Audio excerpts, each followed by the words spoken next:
que estamos aqui em par, eu e Cleon, e nessa coordenação dessa mesa do pré-encontro. E eu me lembrei que ainda está na nossa mente as lembranças do 15º Encontro Brasileiro Manauara, com todos os esforços que nós canalizamos para trazer o afeto ao modo remoto, presentes na memória e no coração de todos os inscritos. Acho que a missão foi parcialmente cumprida e agora nós nos preparamos para o 16º encontro com a mesa Ambiente Holding e o elemento feminino. Estou nessa missão de coordenar essa vivência em par com Cleon Cerezé, nada mais analítico do que a vivência em par e uma tarefa nem sempre fácil, mas certamente enriquecedora. Vou passar a palavra para o Joaquim para trazer para a gente essa experiência do 16º. Boa noite a todos. Estão me ouvindo? Não. Sou eu. Boa noite. Tem um botãozinho aí na... Tá ligado. Tá ligado. Está ligado, mas não está ligado. Não tá falando. Boa noite. Não. Vai lá. Mais perto, quem sabe. Boa noite. Da mesa de aula.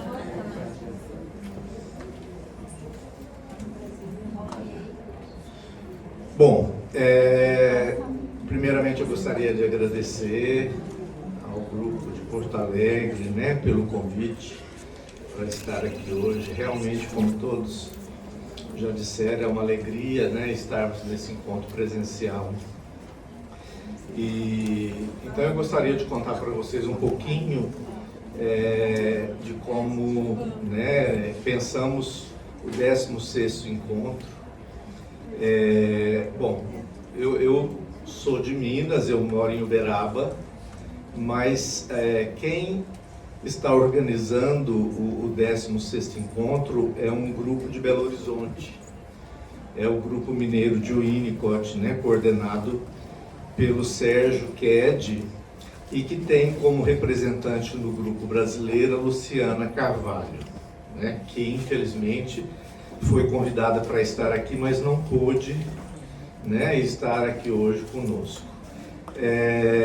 O tema escolhido para o 16º encontro é Ambiente Holding, e que na verdade, né, tudo que falamos aqui hoje sobre o feminino, ontem, hoje, vamos falar amanhã, vamos não, porque amanhã eu não vou estar aqui, né, mas vocês vão continuar falando, né, para esse feminino acontecer, né, é muito importante o ambiente holding, né.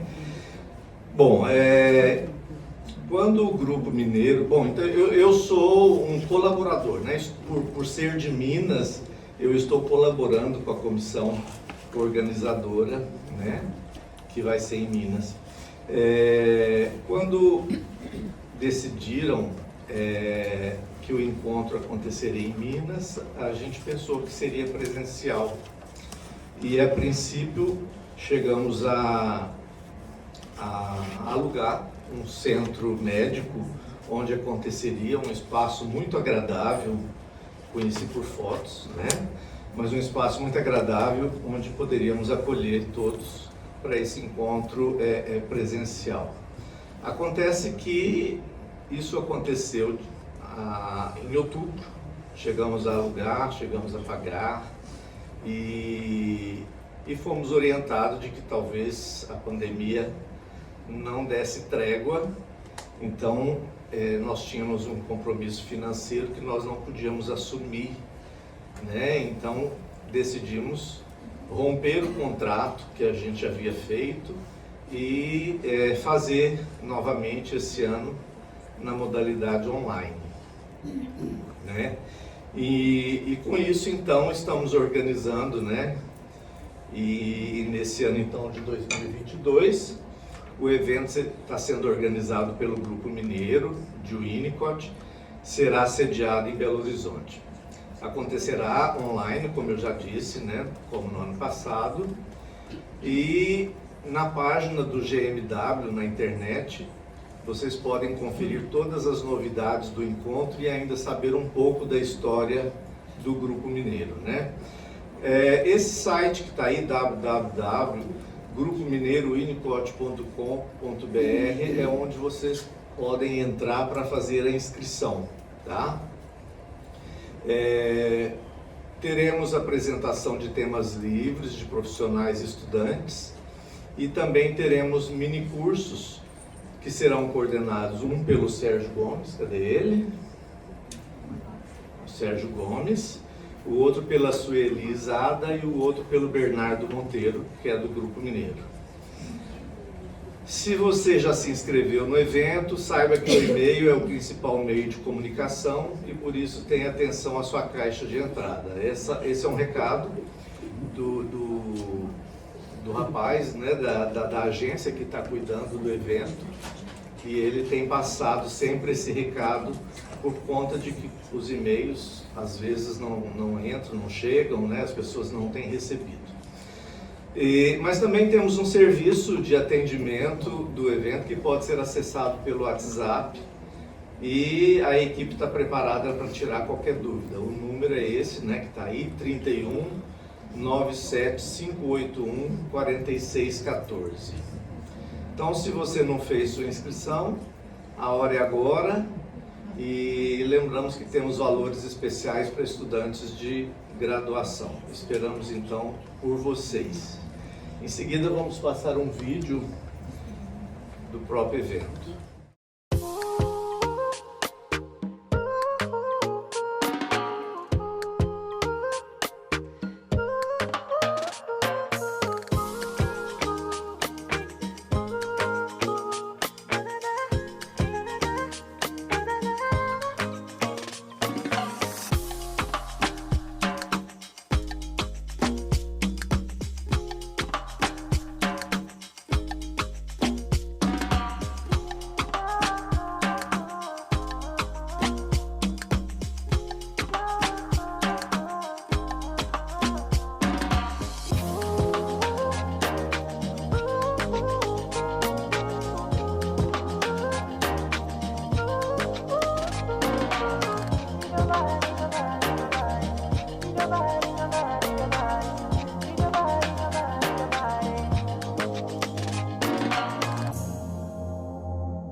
Muito obrigado.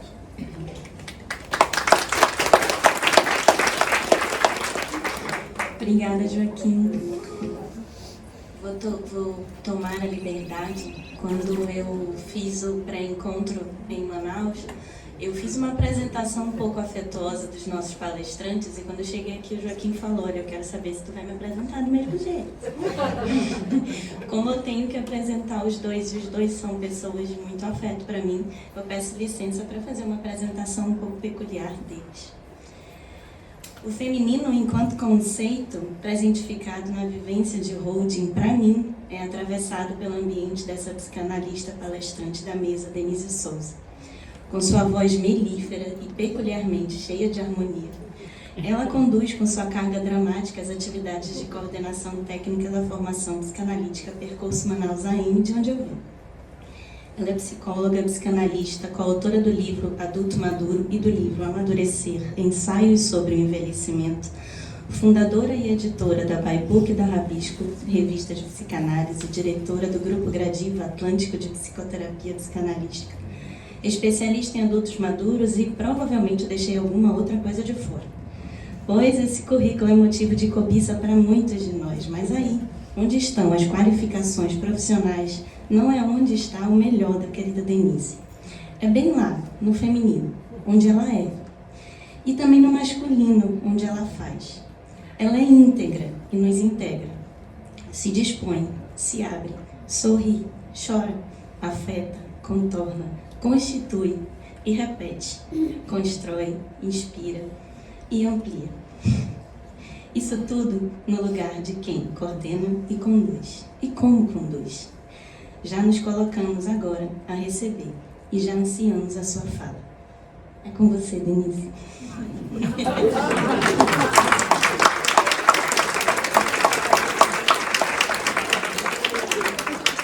Não vou falar.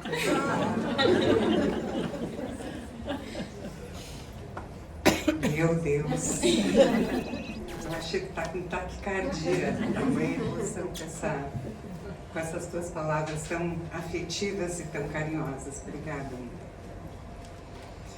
Então, quando me deparei com a possibilidade de participar dessa mesa, né, falando de ambiente, holding, elemento feminino, depois de 2 dias em que o elemento feminino já estaria circulando entre nós, com os seus conceitos, enfim, e até porque nossa atividade preparatória, eu acho que é uma das últimas que estão acontecendo pelo Brasil, também sinto assim que o tema ambiente holding também é um tema que tem reverberado, se repetido e repercutido entre nós.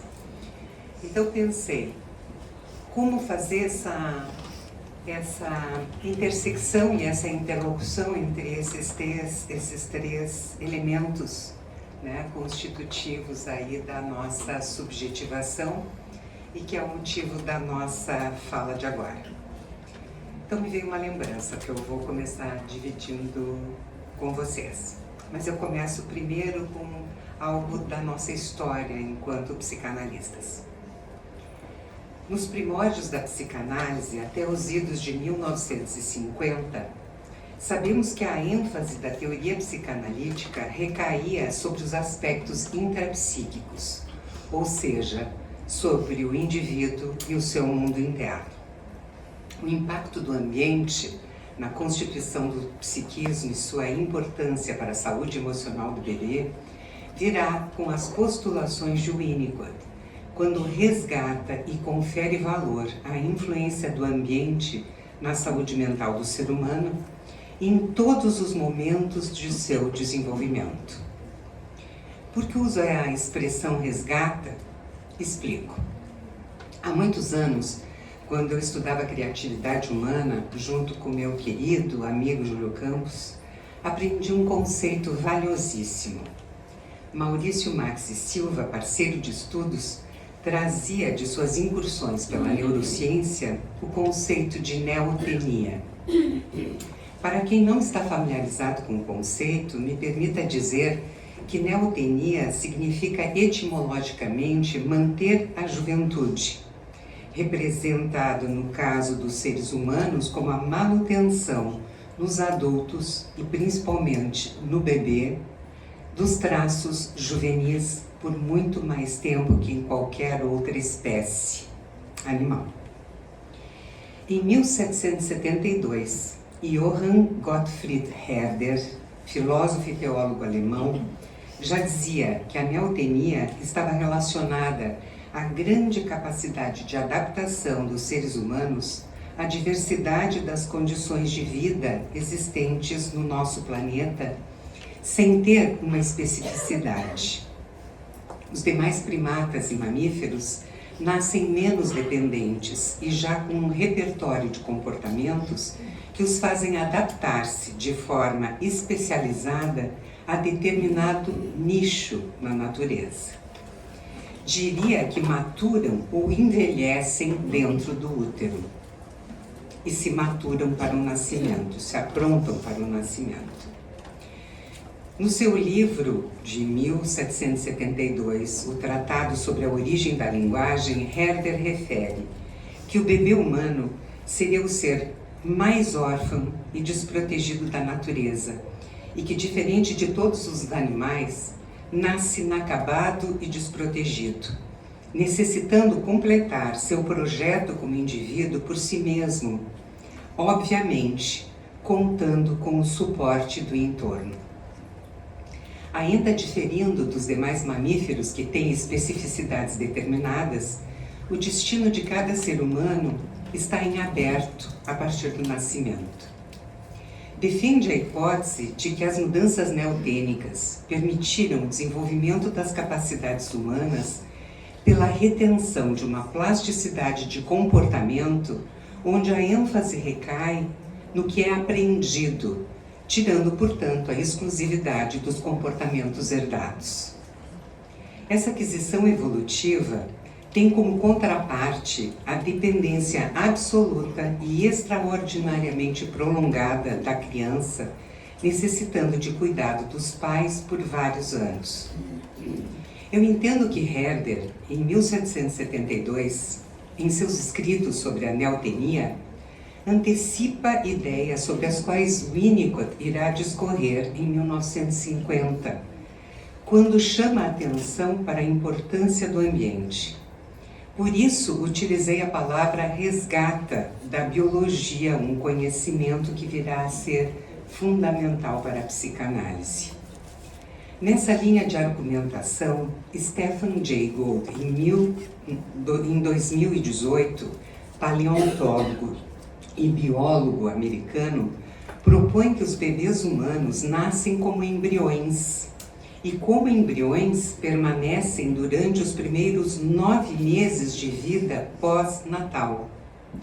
E alerta: se as mulheres dessem à luz quando deveriam, no sentido de o bebê humano estar pronto para nascer, deveriam ficar cerca de 1 ano e meio no útero para completar seu desenvolvimento.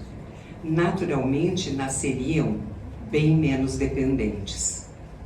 Gould propõe que na evolução da espécie humana, os bebês passaram a nascer antes do tempo previsto. Se permanecessem no útero por 18 a 20 meses, ponto de equilíbrio estimado para que os humanos tivessem um desenvolvimento cerebral igual a dos outros primatas, a abertura pélvica tornar-se-ia insuficiente para o parto e a fêmea humana correria riscos ainda mais sérios do que os que já enfrentava. Nós estamos falando há milhões de anos atrás. Podemos entender, então, que a natureza, em sua sabedoria, favoreceu a espécie humana em seu processo de evolução, ao abreviar o tempo de gestação e precipitar o parto dos bebês humanos. Simultaneamente, esse fato evolutivo protegeu as mulheres, evitando assim o risco de morte, que aumentaria significativamente ao parir bebês muito grandes, com perímetros encefálicos incompatíveis com a sua abertura pélvica. Esse fato, porém, condenou o bebê humano a uma condição de prematuridade no momento do nascimento, necessitando terminar seu processo de gestação extraútero. A decorrência natural desse retardamento do processo de crescimento e de maturação exigiu um compromisso de um cuidado mais prolongado. Se por um lado oferecia um perigo maior ao nascituro, como decorrente compromisso do entorno para assegurar a vida do bebê, foi o salto evolutivo para a humanidade, permitindo ao bebê humano uma plasticidade maior para o comportamento aprendido. Escuto aí, já descrito na neotenia, um potencial assegurado ao bebê humano de um vir a ser, desde que o ambiente garanta as condições necessárias e não perturbe esse patrimônio herdado adquirido.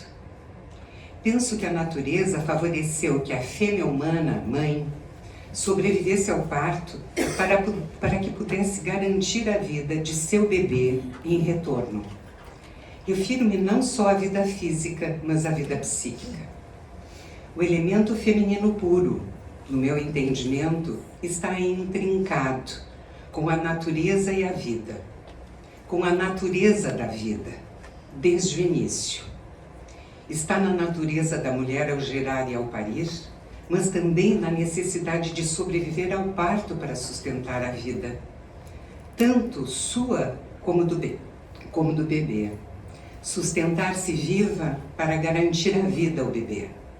Mãe e bebê vivos em uma unidade indissolúvel, indissociável, naturalmente fusionados desde o início.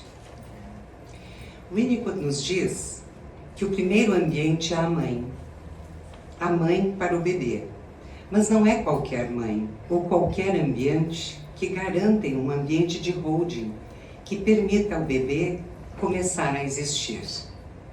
Winnicott, em 55, comenta que nessa posição caracterizada pela existência fundamental de um ambiente de holding, o potencial herdado transforma-se na continuidade do ser, bem como é em função do holding suficientemente bom que o bebê torna-se apto para desenvolver a capacidade de integrar a experiência e desenvolver um sentimento de eu sou. Ele é muito claro quando postula que ser mãe é adaptar-se às necessidades do filho. A adaptação que surge da preocupação precoce e temporária da mãe dedicada comum. Sabemos, porém, que nem toda mãe desenvolve a preocupação materna primária, tendo dificuldade de criar um ambiente suficientemente bom para seu bebê, já que falha em se adaptar a ele e às suas necessidades. Assim, não consegue amenizar ou minimizar as ansiedades impensáveis ou angústias primitivas do bebê, de ficar em pedaços, de cair para sempre, a ausência da relação com o corpo e a ausência de orientação. Essas ansiedades impensáveis são inconcebíveis, provocando um grande impacto e uma experiência traumática. Importante mencionar que essas ansiedades experimentadas são a própria experiência de intrusão, a qual o bebê reagirá.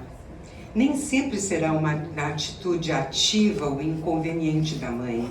Muitas vezes a falha materna virá de sua incapacidade de se oferecer como um escudo protetor, ambiente de holding que impede a intensidade dessas ansiedades e angústia.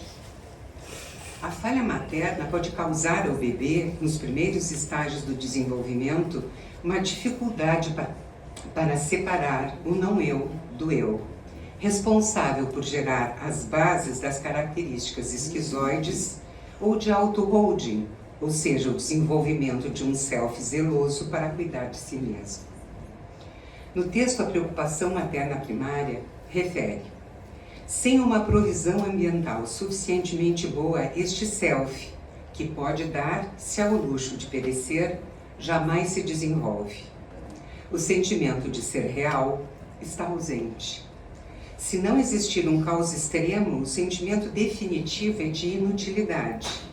As dificuldades inerentes à vida não podem ser alcançadas, muito menos as satisfações. Penso que as mães que não ingressam na preocupação materna primária teriam uma falha de conexão com o elemento feminino puro em si mesmas. Talvez remontando a uma falha de identificação primária com o elemento feminino puro de sua mãe. Aliás, é justamente o elemento feminino puro que permite a identificação primária com o bebê e que ela possa ser feita pela mãe. No meu entendimento, é o elemento feminino expresso na dedicação da mãe ao seu bebê que impede que o caos seja vivido e torne-se minimamente suportável, que permite que o sentimento de ser real esteja presente, de impedir o sentimento de inutilidade, já que o bebê não será deixado por conta própria. Retomando, penso que a possibilidade de ingressar na preocupação materna primária, que permite o estabelecimento de uma empatia com o bebê, oferecendo-lhe o necessário suporte egóico, bem como o estabelecimento da mutualidade, deve-se ao elemento feminino. Somente o elemento feminino puro poderia gerar de forma suficientemente boa a necessária submissão da mãe a seu bebê, que é como o Winnicott define a mutualidade. Sabemos que em 1966, no seu livro Brincar e a Realidade, já foi citado aqui, que o Winnicott escreve sobre os elementos masculino e femininos split-off encontrados em homens e mulheres. Propõe um ordenamento onde o elemento feminino anteciparia o elemento masculino nos primórdios do desenvolvimento emocional, quando mãe e bebê estão fusionados, não integrados, e o bebê tem a vivência de ser um só com o objeto. Nesse estágio indiscriminado, raiz das identificações primárias, o elemento feminino ancora o ser e toda a possibilidade de desenvolvimentos futuros. Winnicott comenta: o puro elemento feminino está relacionado ao seio. Vocês vão ouvir isso e já ouviram bastante, né? Mas eu vou repetir. Já que o objeto é o sujeito, nessa relação de puro feminino com o seio, podemos encontrar a ampliação prática da ideia do objeto subjetivo. E complementa: não é possível enunciar o que chamo aqui de relação do elemento feminino com o seio sem o conceito de mãe suficientemente boa e insuficientemente boa. Podemos pensar num ordenamento. Temos a mulher, a mãe e o elemento feminino da mulher, mãe, que se coloca a serviço do bebê com sua preocupação primária, com sua completa devoção no tempo da dependência absoluta. O bebê humano, para seu crescimento e possibilidade de organização egóica, depende, então, do que Winnicott chamou de relação de objeto do puro elemento feminino, que estabelece o que seria, talvez, a mais simples de todas as experiências de ser, e que, se a natureza segue seu curso, deverá ser vivido com a mãe. Em outro trabalho, questionei e seguirei questionando sempre: será que a experiência de ser é realmente a mais simples? Duas pessoas que estão separadas podem sentir-se unidas, nos diz Winnicott, e acrescenta: mas aqui o bebê e o objeto são um só. Permitam-me deslocar o eixo e olhar para a mãe nesse processo. Pergunto então: será que a relação fusional pode ser simples para a mãe?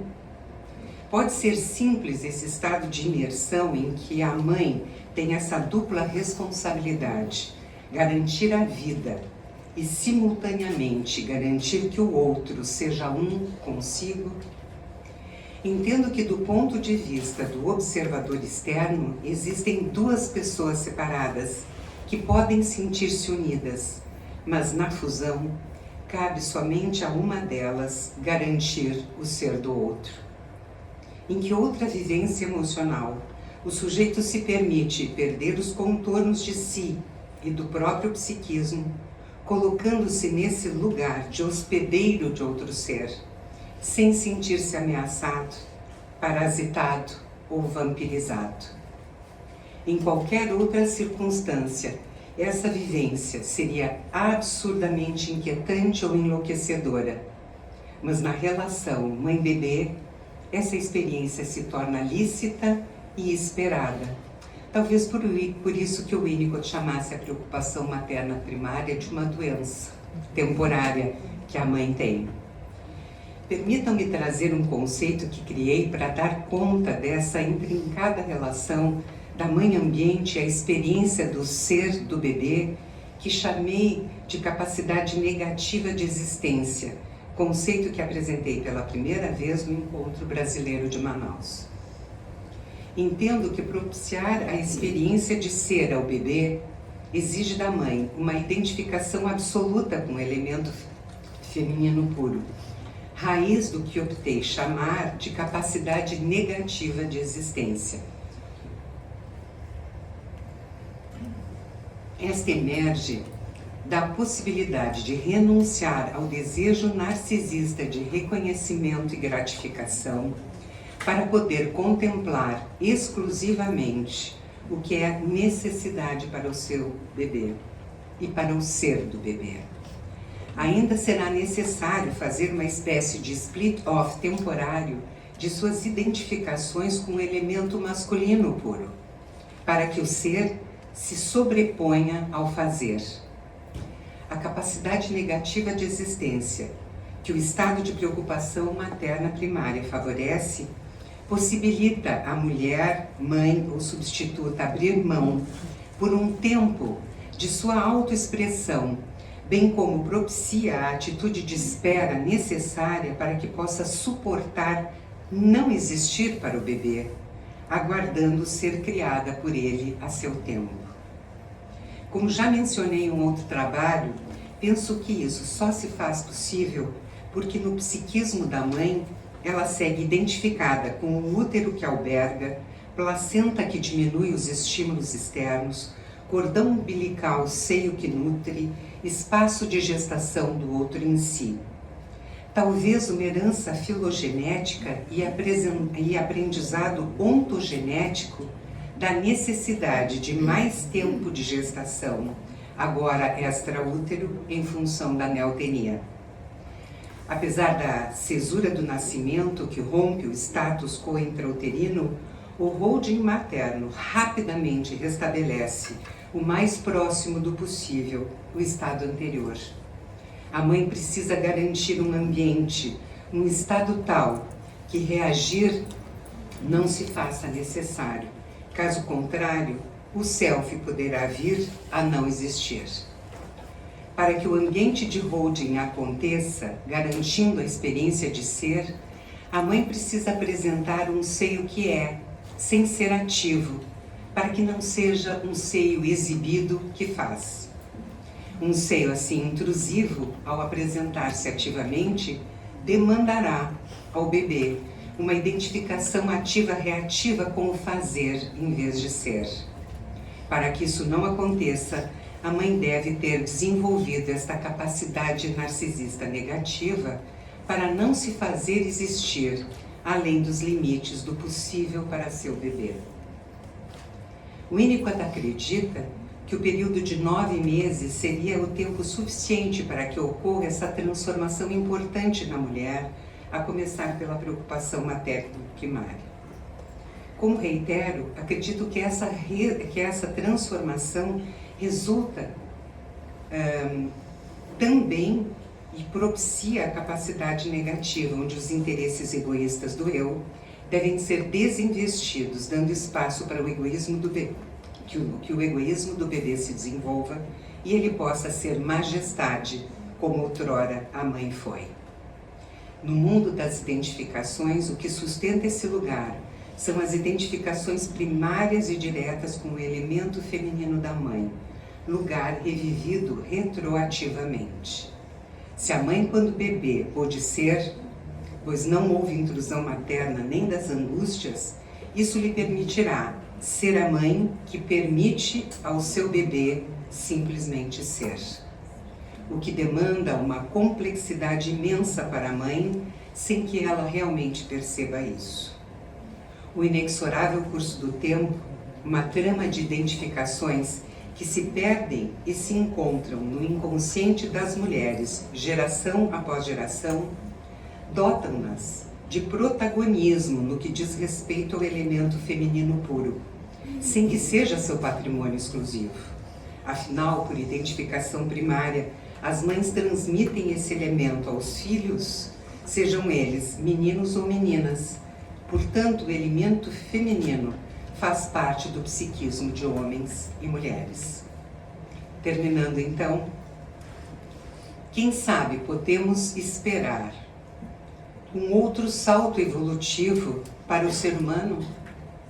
Quem sabe a natureza possa restituir ao ser humano, à humanidade, fazendo surgir um novo fato evolutivo que privilegia a vida criativa, a espontaneidade e o ser com o outro em detrimento do poder? Um fato que crie um mundo mais empático, um ambiente onde homens e mulheres, tocados pelo elemento feminino puro, possam desenvolver uma preocupação genuína com a necessidade do outro, uma preocupação humanitária que ofereça um ambiente suficientemente bom a todos e a todas, independente de credo, religião, raça, gênero, posição política ou identitária, conferindo valor ao ambiente, na saúde física e mental do ser humano, em todos os seus momentos de desenvolvimento, do bebê ao senescente, do nascer até a chegada de sua morte. Quem sabe o elemento masculino possa estar mais a serviço do elemento feminino e, nesse sentido, o fazer fique permeado da experiência sensível e empática de priorizar também o outro e não exclusivamente a si mesmo. Sonho? Quem sabe? Mas esse é um sonho que vale a pena sonhar. Obrigada.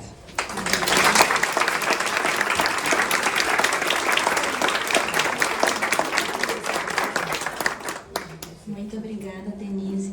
Muito obrigada por nos ajudar a sonhar com você.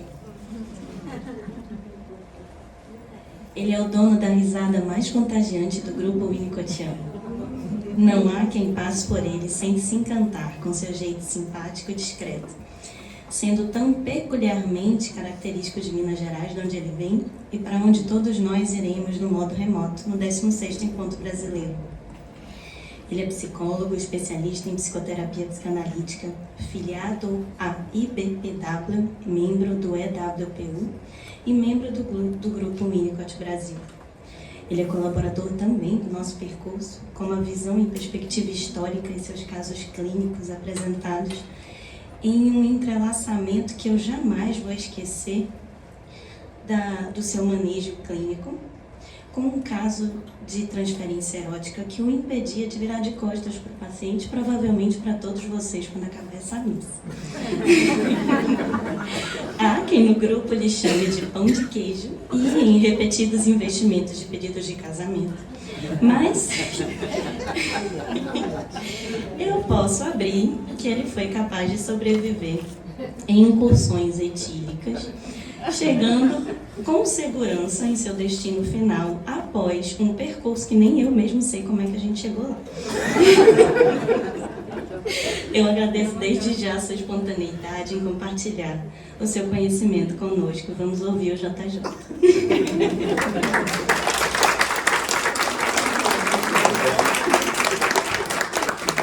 Obrigado, André. Bom, como a Denise disse, né, vocês vão ouvir, né, repetidamente muita coisa, né, que já foi dito, né, eu sei que eu vou falar aqui algumas coisas que a Fátima falou, que o Sérgio falou, que a Denise falou, né, então eu não dei nenhum título ao meu trabalho, ficou como ambiente rol de elemento feminino mesmo, né, pode passar aqui, não há dúvidas. Pode passar. Não há dúvidas de que poucos homens foram tão revolucionários na história da nossa cultura como Freud. No entanto, parece evidente sua indisposição para correr riscos, pois era prudente e intolerante a inovações. Porém, conforme Donald Winnicott, ele fez por nós toda a parte desagradável do trabalho, apontando para a realidade e a força do inconsciente, chegando à dor, à angústia e ao conflito que invariavelmente se encontram na raiz da formação de sintomas, anunciando publicamente de forma arrogante, se necessário, a importância dos instintos e o caráter significativo da sexualidade infantil. No entanto, ele partiu de premissas falocêntricas, ordenadas pela dominação masculina, imperante no Ocidente, sustentadas na hipótese do monismo fálico, na qual a sexualidade era pensada como masculina para ambos os sexos. Em 3 ensaios sobre a teoria da sexualidade, ele diz: a suposição de que há o mesmo genital masculino em todas as pessoas é a primeira das teorias sexuais infantis singulares e prenhes de consequências. Naquele momento, apenas o falo era levado em consideração e não havia lugar na teoria psicanalítica para qualquer outra coisa sobre a genitalidade feminina que não fosse a percepção de uma mulher como um macho castrado. Entretanto, para o Winnicott, a teoria psicanalítica sempre esteve em permanente desenvolvimento e deveria desenvolver-se num processo natural, semelhante às condições emocionais do ser humano que estivesse sendo estudado. Em sua visão, um posicionamento teórico jamais deveria ser pronunciado como definitivo, sem a possibilidade de ser questionado e ou modificado. Ele diz: nada exemplifica melhor a necessidade da perspectiva histórica na leitura da teoria psicanalítica do que aquilo que se refere às raízes precoces da genitalidade feminina, pois o estudo da psiconeurose mostra que é impossível deixar de lado a inveja do pênis e a fantasia do macho castrado numa explanação do desenvolvimento da menina. No entendimento do autor, a inveja do pênis é um fato, porque o órgão masculino tem a qualidade de ser mais evidente em contraste com o feminino. E não há dúvidas de que as meninas sentem certo incômodo quando passam por essa fase. Mas ele, estou falando de Winnicott, nunca se preocupou se o homem é melhor que a mulher, até porque sua teoria não se concentra na sexualidade. Winnicott deixa claro que o importante é o caráter como constituição de um self, de uma pessoa que existe e que é real para ela mesma, vivendo sua sexualidade de um jeito ou de outro. Então, o que as meninas sentem entre a fase fálica e a genital, ou na linguagem winnicottiana, entre o concernimento e a relação triangular, não é um problema. O problema para ele é que a psicanálise parou no tempo, como se toda a sexualidade feminina se organizasse em torno do falo inexistente no corpo da mulher. Em Natureza Humana, como a Fátima citou hoje, ao fazer uma releitura da teoria da sexualidade, ele esclarece que a principal importância da fase fálica é meninos e meninas descobrirem a diferença anatômica que até então não existia. Na fase seguinte, a genital plena, ambos estarão completos e se organizarão em torno daquilo que tem e não daquilo que não tem. A fantasia genital será influenciada pela elaboração imaginativa do corpo feita pela criança antes da genitalidade ser um problema. Então, para o Winnicott, a sexualidade feminina não se organiza em torno da falta, mas em relação aos elementos da sua anatomia. Assim sendo, a natureza humana não pode ser descrita a partir da teoria das neuroses, da instintualidade e da sexualidade, porque ela não é a origem de tudo. Donald afirma que a teoria do instinto precisa ser sustentada pela teoria do self. A fantasia genital será influenciada pela elaboração que a criança fez do corpo antes da genitalidade ser um problema. Se tiver saúde ou maturidade na apropriação desse corpo, essa elaboração deixará marcas. Se houver doenças ou imaturidades, ela promoverá distorções. Dessa forma, quando o indivíduo adoece, não é pela sexualidade, como pensava Freud.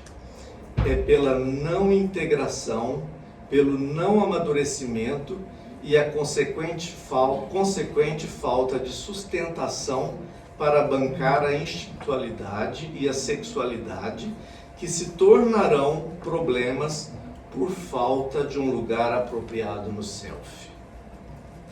Pelos estudos de Winnicott, no bebê não existe ainda a fantasia de natureza genital, pois nessa fase do desenvolvimento, macho e fêmea ainda não são necessariamente desiguais. Creio que desse entendimento surgiu a ideia da predisposição para a bissexualidade enquanto identificação com o macho e com a fêmea.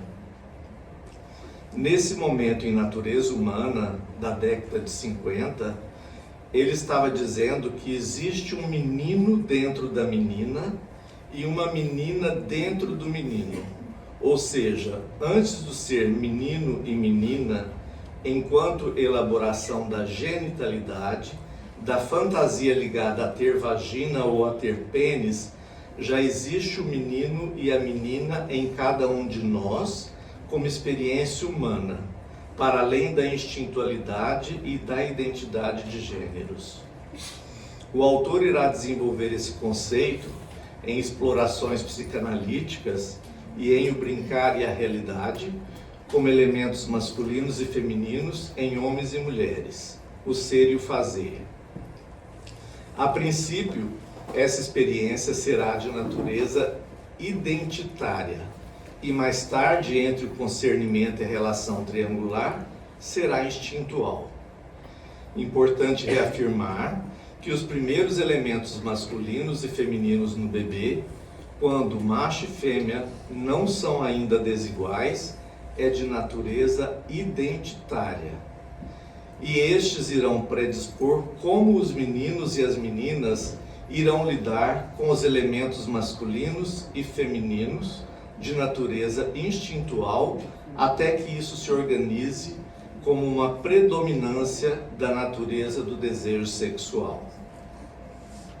O autor afirma: a identificação imaginativa com o macho enriquece a percepção que a menina faz da função do homem e eventualmente fortalecerá sua ligação pessoal ao homem que ela vier a escolher. Essa afirmação nos esclarece como uma mulher consegue se relacionar com um homem ou vice-versa, pois o elemento oposto ao prioritário da natureza instintual, uma vez integrado, não será abandonado e deverão, na saúde, ao longo da vida, conviver em harmonia.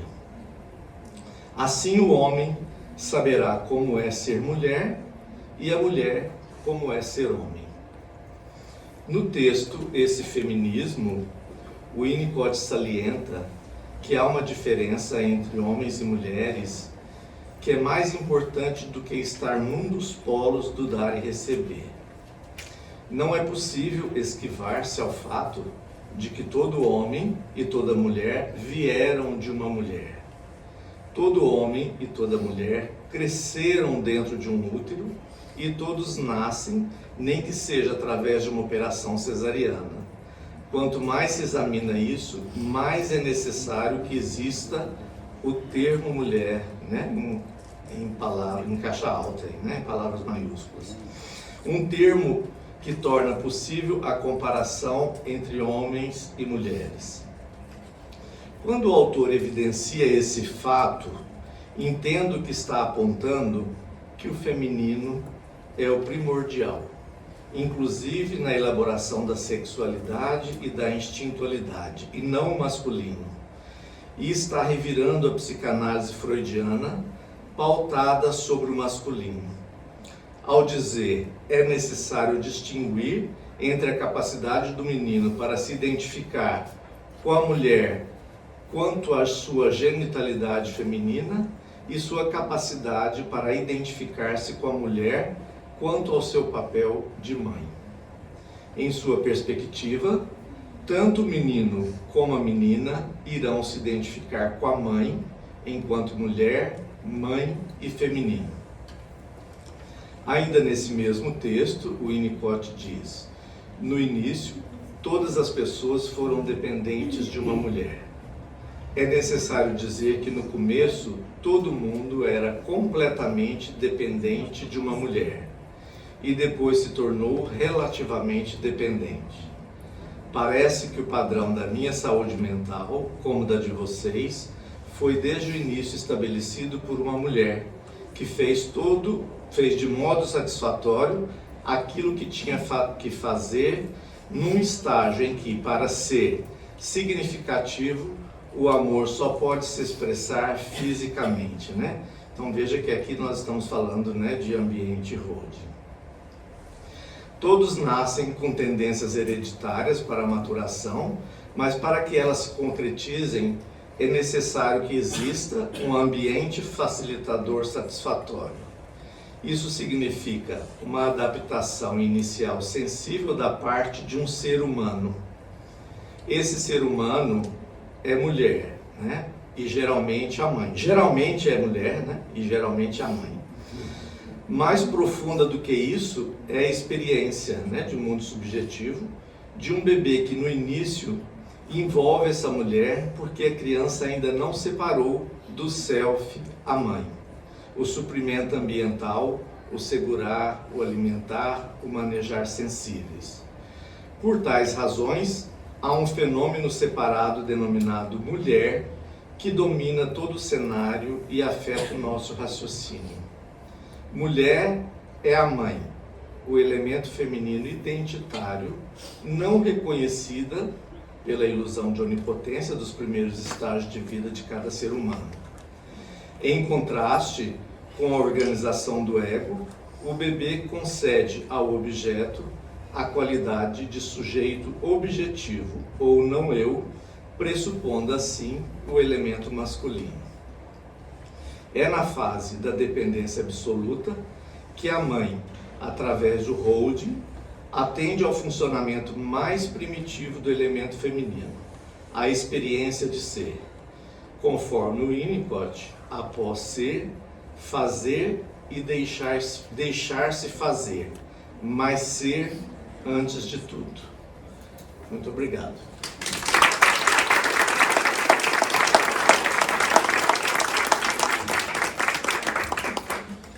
Obrigado, Joaquim. Obrigado, Denise. Uma boa lembrança, Denise, das aulas do Maurício, com relação à neotenia e essa vinculação do biológico com o ambiente, partindo para a questão da conceituação do Winnicott de holding. Então, a gente já está recebendo, né, inscrições para quem quiser falar, comentar e conversar com nossos palestrantes. Antes eu só quero fazer um convite, né? E a Denise vai me ajudar nesse convite, e um segundo convite, então, que todos os seminários do Winnicott Porto Alegre também faz formalmente, né?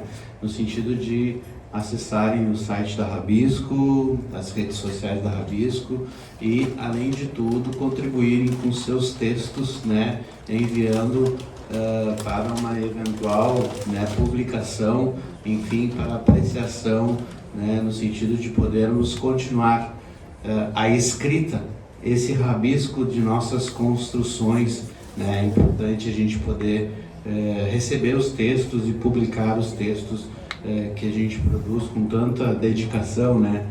Então, e além disso, um segundo convite, né, é para lembrar a todos, né, que esse ano também vai acontecer, como vem acontecendo anualmente há 30 anos, né, o 30º Encontro Latino-Americano de Winnicott, que é voto vencido, né, Denise? Infelizmente vai ser online, mas enfim, por uma questão também sociopolítica no Peru, além da questão da pandemia, né, em termos sanitários estava-se relativamente seguro, mas a comissão organizadora local achou melhor manter o encontro online, como foi o ano passado no Uruguai.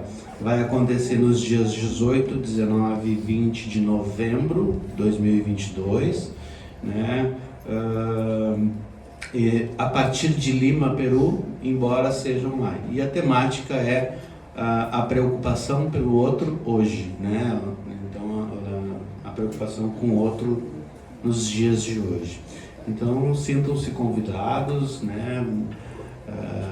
E em breve, então, a gente também vai ampliar a divulgação em relação a isso.